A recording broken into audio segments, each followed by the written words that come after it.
कहते कि जब कोई ड्रग एडिक्ट होता है तो हम देखते हैं कि वो ड्रग्स कर रहा है, तो लेकिन हम उस बारे में बात नहीं करते हैं उससे, या उसकी फैमिली से बात नहीं करते। हम कहते हैं क्या लेना देना, ये कोई और है। तो लेकिन being a society we need to know our responsibilities, we are equally responsible for it. हमें लगता है कि mental health is just in our head, लेकिन मेंटल हेल्थ हमारे जहन में सिर्फ नहीं है। Mental health involves our emotional, हमारे जो इमोशंस है, आवर साइकोलॉजिकल नीड्स हैं। इस टाइम पे मोर देन 264 मिलियन जो लोग हैं वो मुतासर हैं डिप्रेशन से, फोकस नहीं कर पाते हैं, या सबसे बड़ी बात आपका खाना पीना जो है, खाना पीना आपका कम हो जाता है, आपका एकदम से वेट कम हो जाता है। तो ये कुछ सिम्टम्स है, ये आपको एक डिप्रेस्ड मरीज में देखे जाते हैं। वो बंदा सुसाइड करता है, suicidal thoughts doesn't come up of being selfish, क्योंकि हम कहते हैं कि देखो यार इसने सुसाइड करने की कोशिश की, ये कितना सेल्फिश है, इसको किसी का फ़र्क नहीं पड़ता, या ये ऐसा है या वैसा है। अस्सलाम वालेकुम, मैं हूं हुमानी फ़ारूक और आप सबका खुशामदीद करती हूं कश्मीर पेट्रियट के स्पेशल प्रोग्राम हेल्थ फर्स्ट में। हेल्थ फर्स्ट में हर हफ्ते हम हेल्थ रिलेटेड इश्यूज़ के बारे में ही बात करते हैं और कंसर्न डॉक्टर्स भी हमारे साथ अवेलेबल होते हैं। आज हम जिस मौजूद पे बात कर रहे हैं वो है एक common mental illness, depression. Depression एक आम सी बीमारी होती जा रही है पूरी दुनिया भर में, लेकिन सबसे पहले ये जानना बहुत ज़रूरी है कि डिप्रेशन है क्या, इसका क्या मतलब है। डिप्रेशन असल में एक मूड डिसऑर्डर है जिसमें लगातार आपका मूड, आपका मन उदास रहता है। अब आप ये बताएंगे कि अगर नॉर्मली कोई इंसान उदास है, क्या ये डिप्रेशन है? जी नहीं, नॉर्मल उदास होने में और डिप्रेशन में काफ़ी ज़्यादा फ़र्क है। नॉर्मली अगर कोई इंसान उदास होता है, कोई भी अच्छी खबर या कुछ भी अच्छा होने के बाद उनका मूड ठीक हो जाता है, लेकिन अगर कोई डिप्रेशन का शिकार है तो कोई भी अच्छी खबर या कुछ भी अच्छा होने के बाद उनको कोई फ़र्क नहीं पड़ता है, वो उदास रहते हैं। तो इसी मौजू पर मज़ीद तफसील से बात करने के लिए हमारे साथ सैयदा निदा ज़हरा, जो कि एक साइकोलॉजिस्ट है, हमारे साथ मौजूद है। हम उनसे बात करते हैं। आपका खुशामदीद करती हूँ कश्मीर पेट्रियट के हेल्थ फर्स्ट में। अस्सलाम वालेकुम। वालेकुम अस्सलाम। बहुत बहुत शुक्रिया। हमें ये बताइए, ये जो डिप्रेशन है ये कैसे होता है और क्यों होता है? देखें, पहले तो बखूबी आपने डिप्रेशन को एक्सप्लेन किया, और सबसे पहले डिप्रेशन से पहले हम लोगों को ये जानना बहुत ज़रूरी है कि मेंटल हेल्थ असल में है क्या। तो क्योंकि डिप्रेशन जो है वो मेंटल हेल्थ में ही आता है, और डिप्रेशन जो है वो अभी वन ऑफ द लीडिंग बीमारी, जो जहनी बीमारियां हैं उनमें से वन ऑफ द लीडिंग बीमारी है। तो सबसे पहले हमारे लिए बहुत इंपॉर्टेंट हो जाता है कि मेंटल हेल्थ है क्या, क्योंकि हम लोगों ने लोगों को बातें करते हुए देखा है, सुना है, डॉक्टर्स से या साइकेट्रिस्ट, साइकोलॉजिस्ट इस बारे में बात कर रहे हैं। आजकल तो बहुत ज़्यादा बात कर रहे हैं क्योंकि कोविड का दौर चल रहा है, लोग घरों में बंद है, तो बहुत ज़्यादा लोग मुतासर भी हुए हैं इस चीज़ से। तो लेकिन ये मेंटल हेल्थ है क्या? हमें लगता है कि mental health is just in our head, लेकिन मेंटल हेल्थ हमारे जहन में सिर्फ नहीं है। Mental health involves our emotional, हमारे जो इमोशंस है, our psychological needs and our social, जो भी सोसाइटी में हमारे साथ होता है, जो रिलेशनशिप्स हमारे लोगों के साथ है, या साइकोलॉजिकली हम क्या फील करते हैं, या हमारे इमोशंस कैसे हैं। तो पहले ही तो ये समझना बहुत इंपॉर्टेंट है। फिर बात आती है डिप्रेशन पे, क्योंकि मेंटल इलनेस, अगर हम अपनी मेंटल हेल्थ का ख्याल नहीं रखेंगे तो will get down into mental illness. तो depression is one of the leading mental illness in the whole world. तो अगर आप वर्ल्ड की बात करें तो मोर देन 264, जो मैं आपको डेटा अभी रिसेंट दे रही हूँ, 264 मिलियन लोग जो हैं इस टाइम पे, मोर देन 264 मिलियन जो लोग हैं वो मुतासर हैं डिप्रेशन से। और अगर हम अपने कश्मीर की बात करें तो ऑलमोस्ट 66% लोग जो हैं वो इफ़ेक्टेड हैं डिप्रेशन से। तो दिस इज़ समथिंग, इससे हम अंदाज़ा लगा सकते हैं this is not something very little, तो it has a very big effect, huge impact on people. तो अब ये डिप्रेशन है क्या? जैसे आपने बताया कि obviously it is a mood disorder. तो दो बहुत इम्पॉर्टेंट सिम्टम्स है, क्योंकि हम लोग हमेशा कंफ्यूज हो जाते हैं कि क्या मैं उदास हूँ या क्या ये कोई सीरियस इशू है, मुझे इस बारे में बात करनी चाहिए। क्योंकि बहुत लोग इसी जिदोजहद में बात करना भूल जाते हैं, बात नहीं करते हैं। तो ये समझना बहुत इंपॉर्टेंट है। तो डिप्रेशन की दो जो लीडिंग सिम्टम्स है वो ये है कि एक तो आपका लॉस ऑफ इंटरेस्ट होता है, यानी ये कि आपके पास सब कुछ है, आप स्कूल जाने के लिए इंटरेस्ट नहीं होता है आपका, चाहते नहीं स्कूल जाना, बच्चे का ये हाल होता है। या अगर आप कहीं जॉब कर रहे हैं तो आपका मन नहीं लगता उस जॉब में, जॉब अच्छी है लेकिन आपका मन नहीं लगता। या अगर हाउसवाइफ्स मोस्टली देखा जाता है कि बीमार हैं, सोती रहती हैं, काम में इंटरेस्ट नहीं है, बच्चों में इंटरेस्ट नहीं देती है। तो ये एक बहुत इम्पॉर्टेंट फैक्टर और बहुत इम्पॉर्टेंट सिम्टम है जिससे हम आइडेंटिफाई कर सकते हैं। दूसरा जो इम्पॉर्टेंट सिम्टम है वो है जो सुसाइडल थॉट्स आते हैं लोगों में, कि आपने बहुत बार ऐसा देखा होगा कि दिल करता है कि लोग सेल्फ हार्म करते हैं बहुत ज़्यादा, या सुसाइडल थॉट्स बहुत ज़्यादा आते हैं। तो this is the second most important symptom. और भी बहुत सारे सिम्टम्स हैं, जैसे आपका कंसंट्रेशन लेवल जो है वो कम हो जाता है, या आपका इंटरेस्ट कम हो जाता है चीज़ों में, या आप फोकस नहीं कर पाते हैं, या सबसे बड़ी बात आपका खाना पीना जो है, खाना पीना आपका कम हो जाता है, आपका एकदम से वेट कम हो जाता है। तो ये कुछ सिम्टम्स है, ये आपको एक डिप्रेस्ड मरीज में देखे जाते हैं। लेकिन अब हम किस तरह आइडेंटिफाई करें कि मुझे इस बारे में बात करनी है या नहीं करनी है। जैसे आपने बोला, सैडनेस जो है ये एक नेचुरल इमोशन है। मतलब अगर आप किसी ट्रॉमा से गुजर रहे हैं, या किसी की घर में किसी की मौत हो गई है, या कोई चीज़ आप लूज़ किया है आपने लाइफ में, या कहीं फेलियर है देखा आपने, तो आप सैडनेस फील करेंगे। This is a very natural emotion. लेकिन अगर ये सिम्टम्स जो मैंने आपको बताए, ये सिम्टम्स अगर 2 वीक से ज़्यादा, अगर ये 14 डेज ऑलमोस्ट 2 वीक से ज़्यादा अगर आप कंटिन्यूसली मज़ीद ये देखते जाएंगे ये सिम्टम्स, तो फिर आपके लिए एक अलार्मिंग साइन है, और आपको एक जो प्रोफेशनल है उससे कंसल्ट करने की बहुत ज़रूरत है। तो ये चीज़ें जो है, ये चीज़ें आती है जब आपको आइडेंटिफाई करना है। तो साथ ही साथ मैं आपको ये भी बताऊं कि डिप्रेशन के बहुत ज़्यादा क्लासेस है। क्लासेस एज इन कि कुछ लोग ऐसे हैं जो जिनका डायग्नोज हो गया है। जी, हमारी सोसाइटी की बात कर रही हूँ, हमारा एक ग्रुप ऑफ पीपल है जिनका डायग्नोज हो गया है। जिनने इंटरव्यू दिया है, जिनने मतलब अपने आप को रजिस्टर कराया है कि ये बंदा डिप्रेस्ड है, वो एक ग्रुप है लोगों का। दूसरा ग्रुप हमारे सोसाइटी में लोगों का वो है कि जिन्होंने नहीं बात की है इसके बारे में, जो छुपे हुए हैं, जो बाहर नहीं आते हैं, क्योंकि आपको भी पता है कि अनफॉर्चुनेटली हमारी सोसाइटी में बहुत स्टिग्मा है मेंटल हेल्थ को लेके।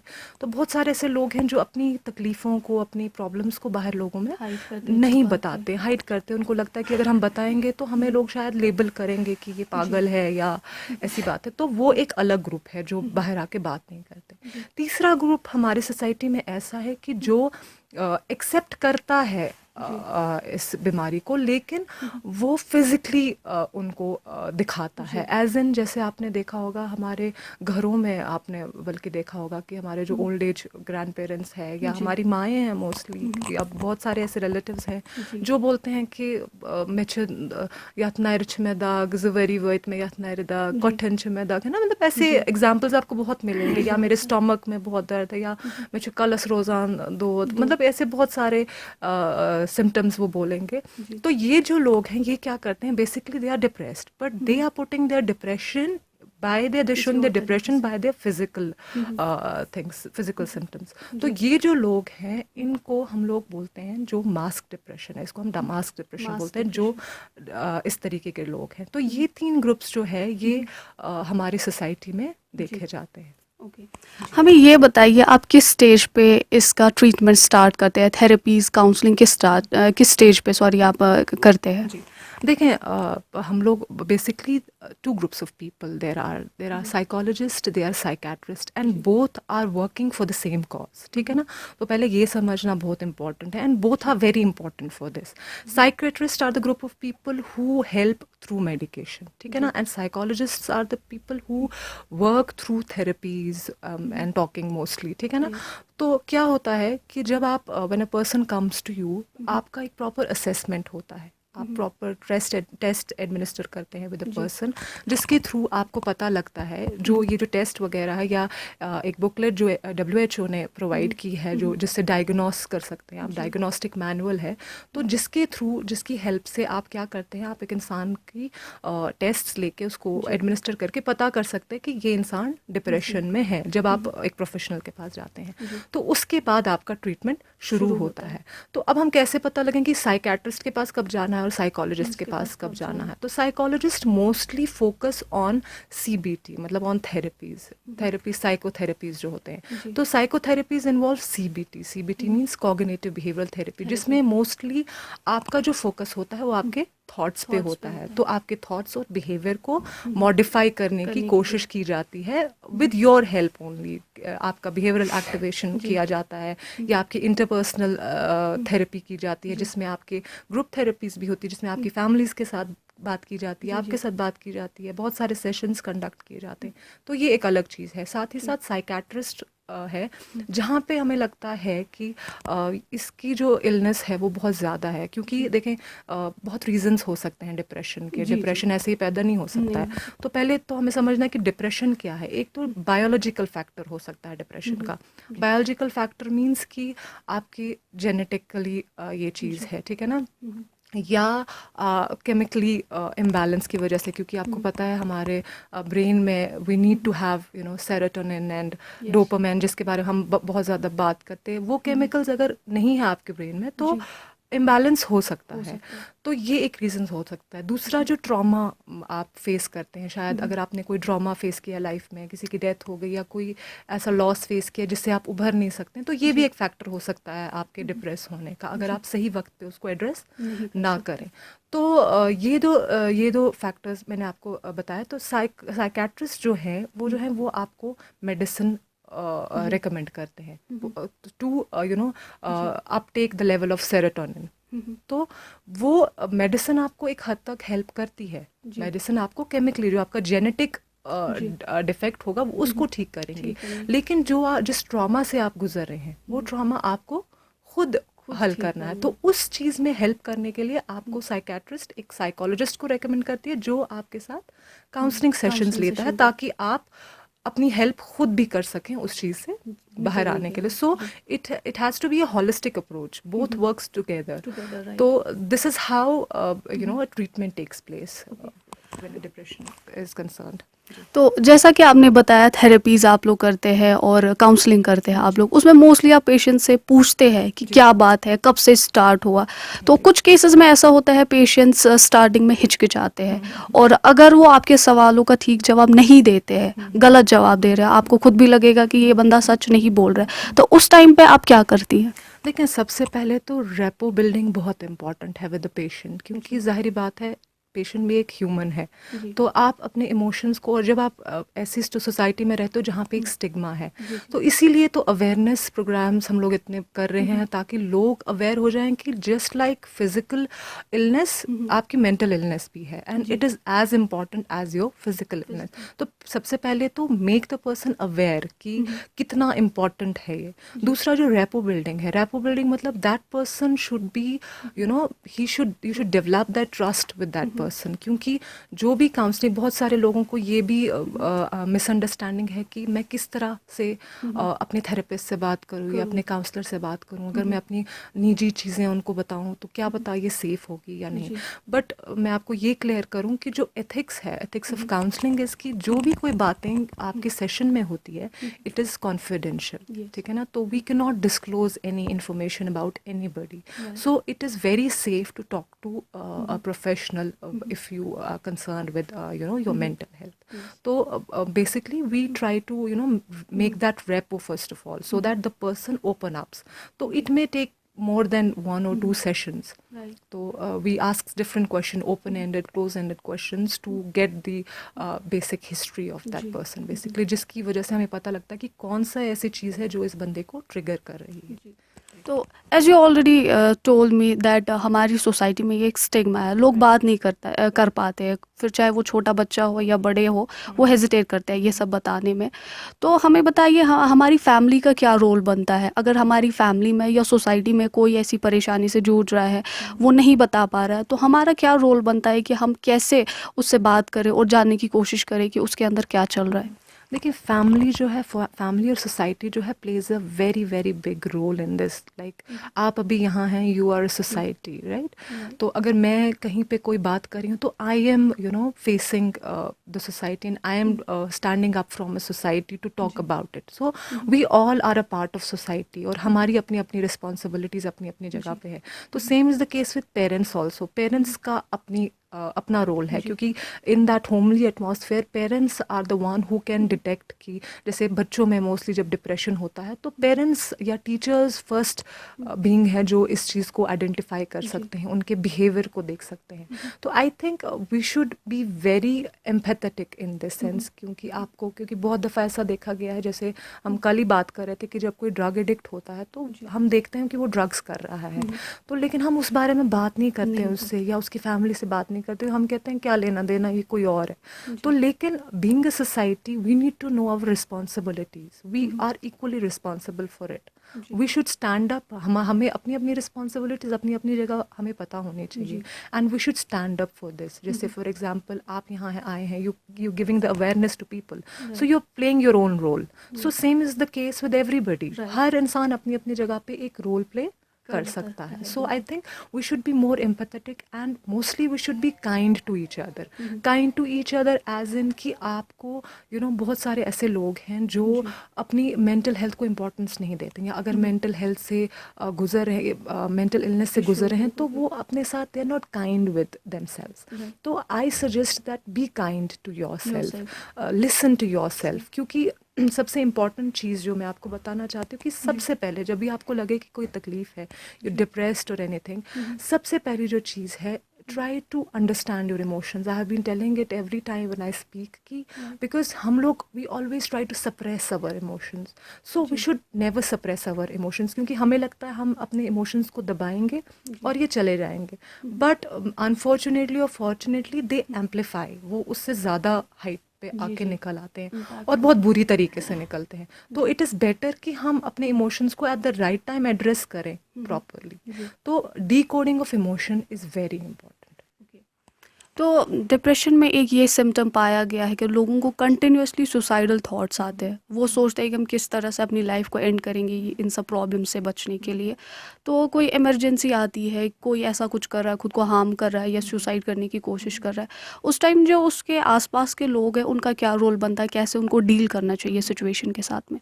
तो सुसाइडल फर्स्ट एड जिसको हम बोलते हैं, तो फर्स्ट ऑफ ऑल जब एक पहले तो हमें ये समझना है कि जो बंदा सुसाइड करता है, suicidal thoughts doesn't come up of being selfish. क्योंकि हम कहते हैं कि देखो यार इसने सुसाइड करने की कोशिश की, ये कितना सेल्फिश है, इसको किसी का फ़र्क नहीं पड़ता, या ये ऐसा है या वैसा है। मैंने पहले भी बोला we should be kind to those people, क्योंकि जब ये सुसाइड का सोचते हैं, आप खुद सोचें कि ये किस शिद्दत किस इमोशन से ये गुजर रहे होंगे जब ये अपने आप को ख़त्म करने का सोचते हैं। तो it is a very big deal. तो उस टाइम पे व्हाट शुड क्योंकि बहुत दफ़ा ऐसा देखा गया कि पेरेंट्स जो हैं वो एक अच्छा रोल प्ले नहीं करते हैं, क्योंकि जब भी आप देखते हैं क्योंकि बच्चे जो हैं वो सेल्फ हार्म करते हैं छुप छुप के, और पेरेंट्स से छुपाते हैं, अपनी बाजू में छुपाते हैं, पेरेंट्स के सामने जाएं। तो I think bond creating is very important, क्योंकि जब आप बॉन्ड क्रिएट करेंगे, क्योंकि आई थिंक जो लोग सुसाइड करते हैं या जो लोग मेंटल हेल्थ से गुजरे, कहीं ना कहीं उनके अंदर एक वॉइड होता है, that void of being unloved. क्योंकि I think love is basically हर किसी चीज़ का तोड़ है। तो बीइंग ऑफ जो feeling of being of unloved आती है, तो उनको लगता है मैं अपने पेरेंट्स को ट्रस्ट नहीं कर सकता हूँ, क्योंकि ये मुझे शायद प्यार नहीं करते हैं, मुझे अंडरस्टैंड नहीं करते। तो जब कभी भी ऐसा हादसा होता है किसी के साथ, आई थिंक पेरेंट्स और उसके क्लोज वंस जो है, they can be a very great help by trying to understand that person, by talking it out. पहले तो we should keep a watch जब भी आपको लगे कि आपका बच्चा एक ही दफ़ा, क्योंकि self harm is an obsession, starts to be an obsession for some people. तो जब भी अगर आपको एक ही दफ़ा शक भी हो कि आपका बच्चा या कोई दोस्त या कोई इस तरह सेल्फ हार्म में इन्वॉल्व है, तो keep a track, talk to that, क्योंकि सही टाइम पे एड्रेस करना, क्योंकि ऐसा ना हो कि फिर बहुत देर हो जाती है, फिर हम हाथ मलते रह जाते कि काश मैंने बात की होती। तो सही टाइम पे एड्रेस करना मेंटल हेल्थ को इज़ वेरी इंपॉर्टेंट। आपने पेरेंट्स के बारे में बात की तो मेरे जहन में ये सवाल आया कि मतलब हमारी जो आजकल की सोसाइटी है बच्चों को फोर्स करती है कि बड़े होके आपको ये बनना है, और जब सच में बड़े हो जाते हैं लाइक किसी को इंजीनियर बनना है, किसी को डॉक्टर बनना है, तो पेरेंट्स उसे फोर्स करते हैं कि नहीं ये करना है। तो वो भी एक रीज़न है हमारी सोसाइटी में डिप्रेशन का। तो इसके रिगार्डिंग पेरेंट्स को कैसे एडुकेट करना चाहिए कि लाइक उनको ज़बरदस्ती नहीं करनी चाहिए अपने बच्चों के साथ में, जिसकी वजह से वो डिप्रेशन का शिकार हो जाते हैं। देखिए, सबसे पहले तो आई डोंट ब्लेम एनीबडी ना, neither I am blaming any parent और not I am blaming any kid और एनी चाइल्ड, क्योंकि सबसे पहले जो हमारी सोसाइटी में या बेसिकली आई थिंक एवरीवेयर जिस चीज़ की कमी है वो हमारे वैल्यूज़ की कमी है, ठीक है ना।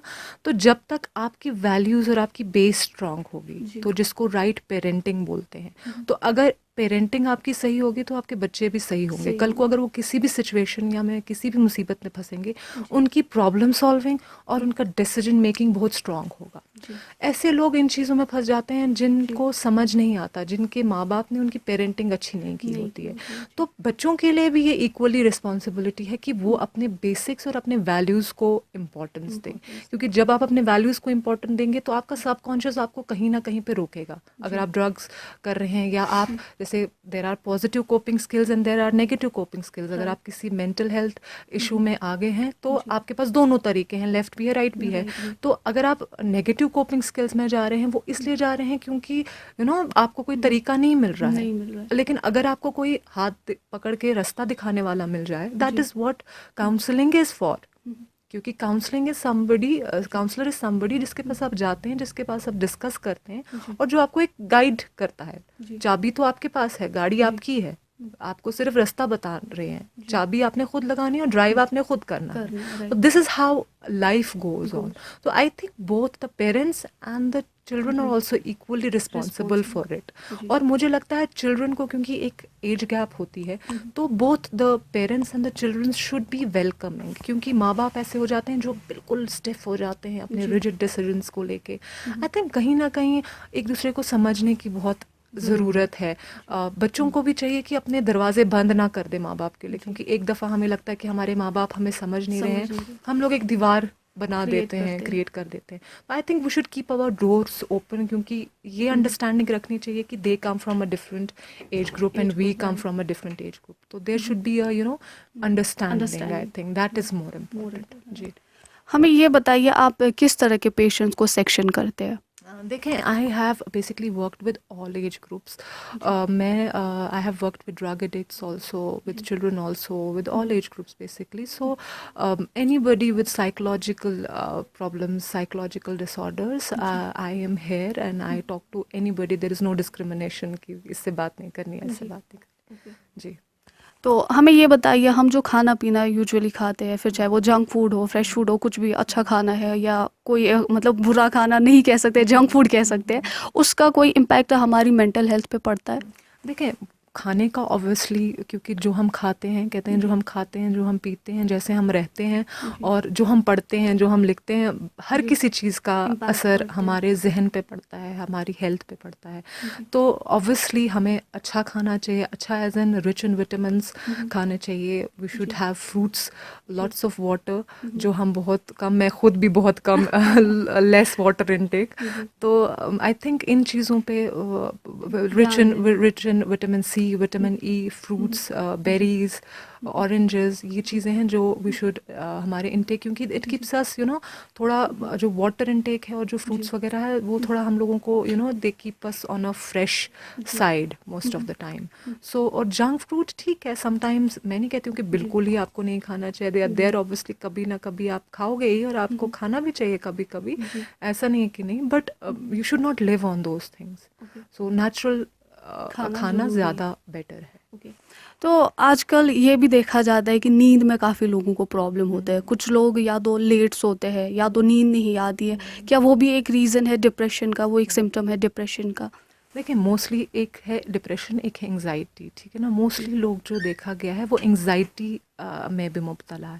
अब ये एंग्जाइटी क्या है? तो एंग्जाइटी मतलब आप किसी चीज़ को, किसी थॉट को, नेगेटिव थॉट जो आपके अंदर आ रहा है, आप बार बार उसके बारे में सोच रहे हैं और उसी के बारे में सोच रहे हैं। तो जब हम सोते हैं तो सोने की कोशिश करते हैं तो हमें इस चीज़ का डर होता है कि अभी कुछ देर के बाद मेरे नेगेटिव थॉट्स शुरू होंगे।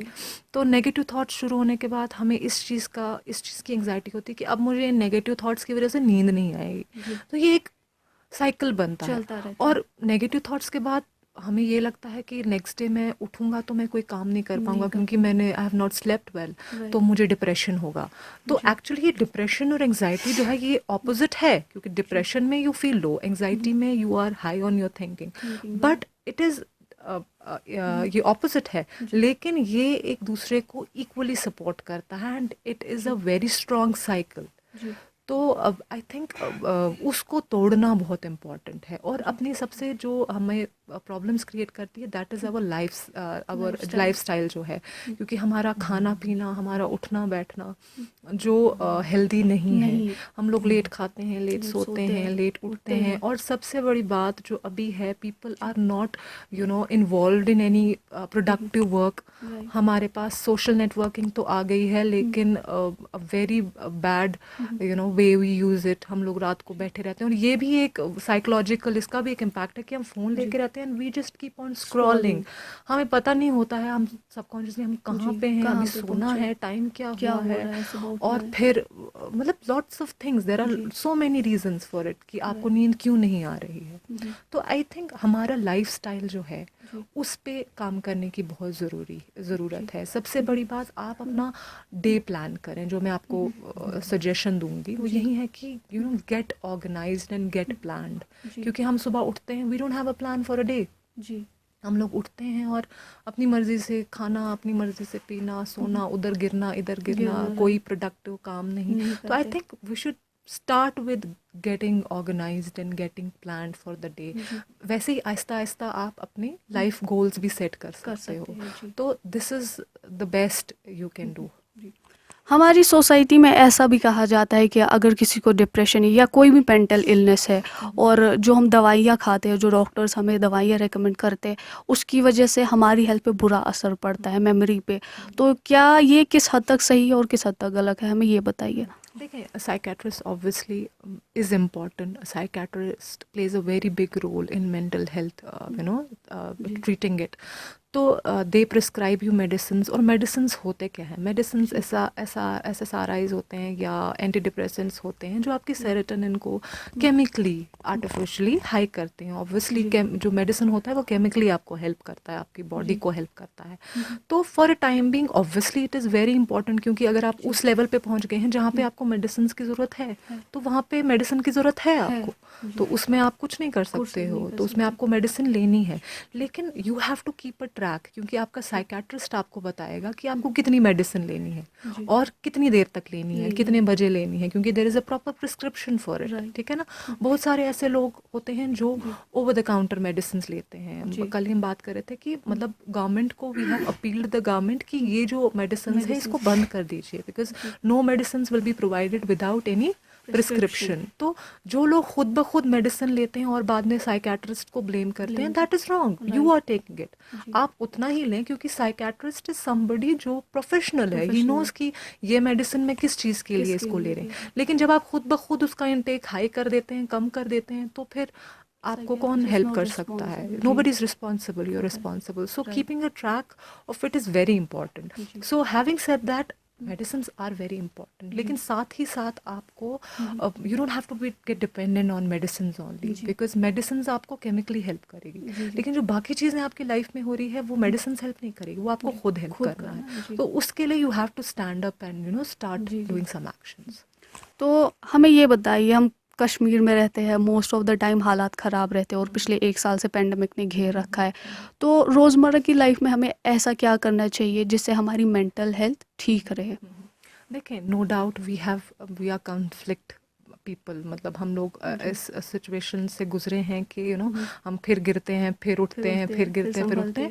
तो fortunately it is a good thing, we are strong people in that sense. But साथ ही साथ हमें ये भी समझना है कि हमें हमेशा कन्फ्लिक्ट को ब्लेम नहीं करना है, क्योंकि हम कहीं ना कहीं विक्टिम भी बनते हैं जी। कि अब अगर हम किसी बच्चे को बोलते हैं कि पढ़ते क्यों नहीं हो, तो वो बोलता है हालात ख़राब है यहाँ। हालात ख़राब क्यों है? घर में कौन से हालात ख़राब है? अब घर में पढ़ो, ठीक है ना। जी। तो मतलब यू अंडरस्टैंड माई पॉइंट कि हम Yes. लोगों ने अब इसको we don't have to use it in a negative way. तो ठीक है, जी। We are from a conflict zone, we should be proud of this thing कि हम लोग we are mentally strong people, Yes. But we should do productive things. Fortunately Kashmiri youth is very intelligent. Kashmiri youth जो है वो Kashmiri blood is very strong and very intelligent.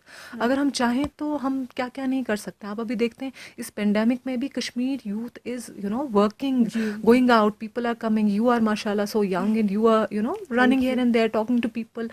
So we have all the हमारे अंदर all the capabilities Talents है, है, but capabilities है। point वही है कि हम इसको नहीं यूज़ करते। करें कि नहीं करें. So जी। we can do wonders if we want to. Right. So understanding oneself is very important. Thank you so much, आपने अपना कीमती टाइम हमें दिया, थैंक यू सो मच। अगर आपको लगता है आपकी सोसाइटी में या आपकी फैमिली में किसी में ऐसा साइन या सिम्टम नज़र आ रहा है, जल्द से जल्द डॉक्टर को कंसल्ट करें और अपनी रोज़मर्रा की लाइफ में एक्सरसाइज करें, पानी पिए।